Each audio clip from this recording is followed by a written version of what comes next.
We will now look at a country that calls itself a democracy, an elaborate democracy, though, as its strongman Viktor Orban has named it.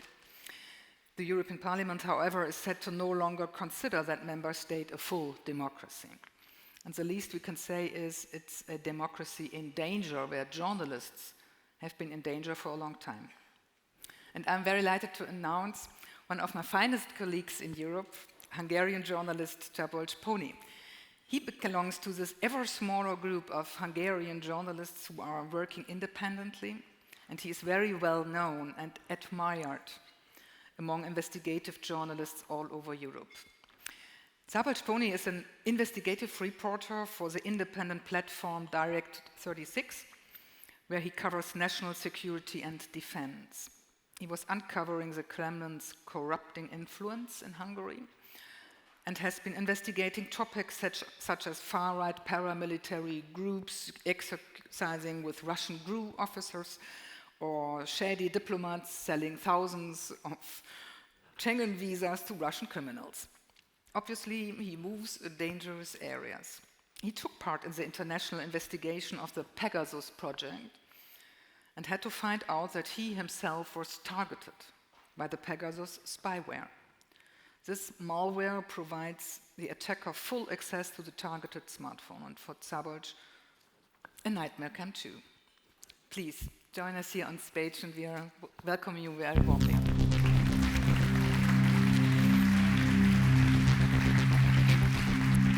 To the stage. Be careful with this little. Thank you. Wow, thank you very much.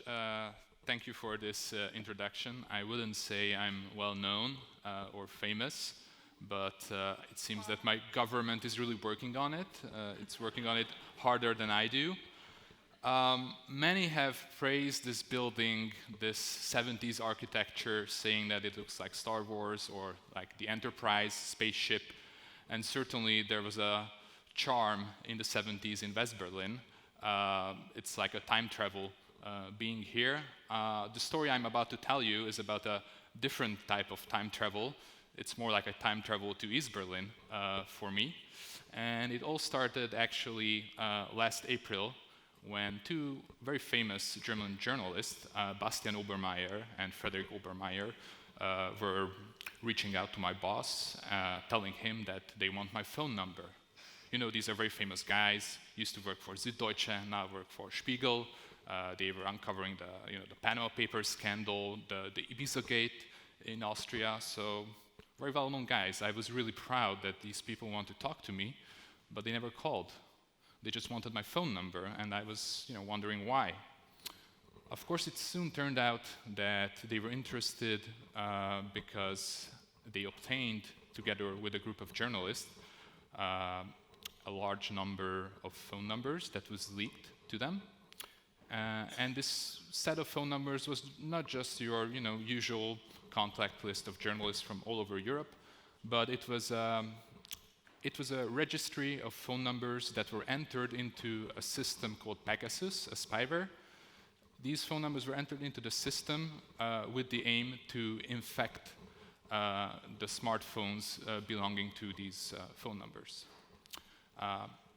So they were telling me basically that my phone was hacked, and for a 7-month period, every other week, people were downloading the data from my phone.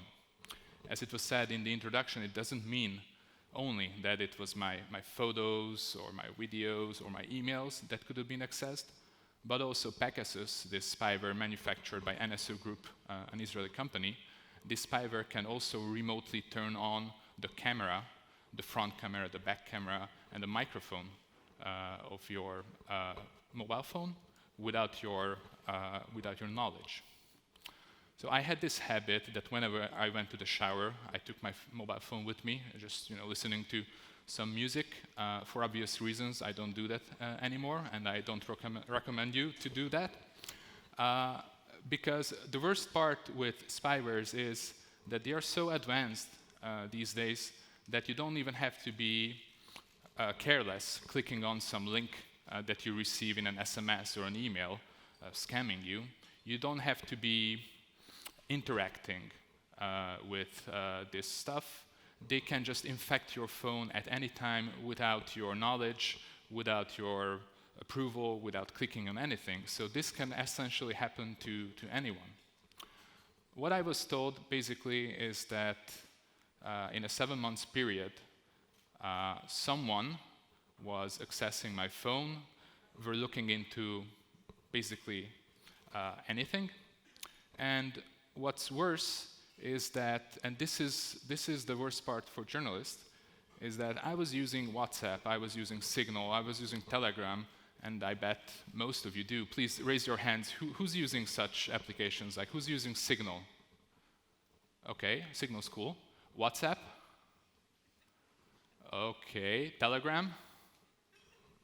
Okay, so these applications are called end-to-end encrypted messaging applications, which means that if the signal is intercepted by, for example, intelligence agencies, they cannot decrypt it, they cannot read the content of your messages.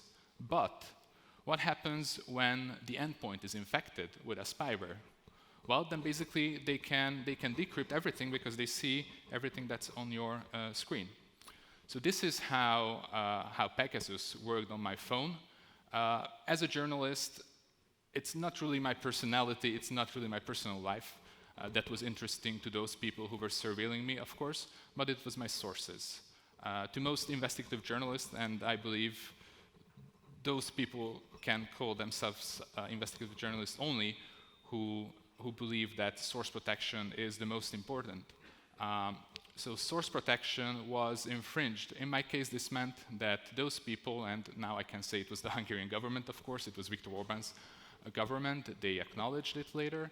So the government was after my sources. They wanted to find out who am I talking to, who's giving me tips about corruption, who's giving me hints about certain Russian institutions very welcomed in Budapest, etc., etc. But this is not just the story of one journalist, because later Bastian and Frederick asked me to join the Pegasus project, this huge investigation spanning from South America to, well, actually South Africa, because it turned out that the president of South Africa was also surveilled, just like Emmanuel Macron in France, Charles Michel. And it turned out that there were 200 journalists worldwide spied on with the Pegasus spyware by different states, different governments that procured this technology from Israel. I was not the only one, but I was one of the lucky ones because I at least got to participate in this investigation, and I had the chance to actually go after those guys that were surveilling me. The problem here is that Hungary is, well, still a democracy. Democracies also have their intelligence services. There has to be a very fine and definite, very detailed law in each country what are intelligence services entitled to do and what is where privacy, where human rights just trumps national security interest. In the case of Hungary and then in the case of other countries that were involved as abusers of this spyware, such as Poland or Spain, it seems, these considerations were not really considered, and even journalists, even opposition politicians, or in the case of Spain, the heads of Catalonia were considered as threats to national security, and as such legitimate targets of spyware surveillance. So this is the story of Pegasus, which is still not over. We're still hearing news about new and new countries where abuses are uncovered. And this is just really the tip of the iceberg. This is just one technology. This is just one spyware that's being used to surveil journalists and other dissenting people. And there are many others out there. The problem here is that Pegasus is a relatively expensive tool, which means that to surveil me for myself, In my case, it would have costed like $50,000, which is actually much more than what I make a year as a journalist. So that was quite shocking to me. But the problem here is that as technology evolves, the price for spyware, the price for targeting a single individual will decrease, which means that more and more countries will be able to afford to use such technology. And this is why it's really dangerous when you see that even inside the European Union, relatively rich countries like Spain, Hungary, or Poland are using this tool. So thank you very much for listening to my story. And well, let's go back to West Berlin, not to East Berlin in the future. Thank you. Be careful with that little step. Thank you very much. Yeah, but you can join here. Join me here at the. Just to talk just a second again about Pegasus. There have been even journalists being killed because they were found there, like this female activist from Saudi Arabia. Well, there's been horrible cases tied to Pegasus surveillances, and I have to say, yeah, I really don't want to complain because I'm among the lucky ones.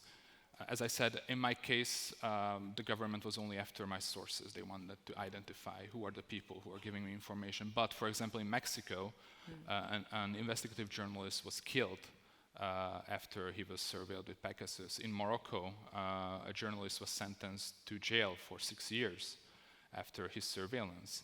And this is the real danger here, that we're relatively safe in Europe, although Hungary, as you said, is no longer considered by the European Parliament as a democracy, but as an electoral autocracy. But still, there's a red line that these EU countries are not crossing, but that, of course, doesn't apply to Mexico or other places. Yeah. In the beginning, I said that in Hungary, Viktor Orban was really teasing the media and taking care that there are not that many independent journalists left. Could you describe us what means he used and what instruments to do so within these legal framework, of course, that we have within the European Union? Well, I mean, there's a whole playbook that is now being copied by Poland and other countries. One is when state-owned banks, they give loans to so-called government-friendly businessmen who are actually just proxies of the government, who then use this money to buy up the remainder of free media. When they bought, for example, a news site, then they turn it into propaganda machinery, fire the journalist, or just let the journalists themselves leave. That's one thing. The other is that the government is exclusively advertising, and not just the government, but also state-owned companies like the lottery company or the national energy company or the oil company. They are only advertising in right-wing, pro-government newspapers. And of course, when there's an economic crisis, they will have an unfair advantage over the so-called independent media.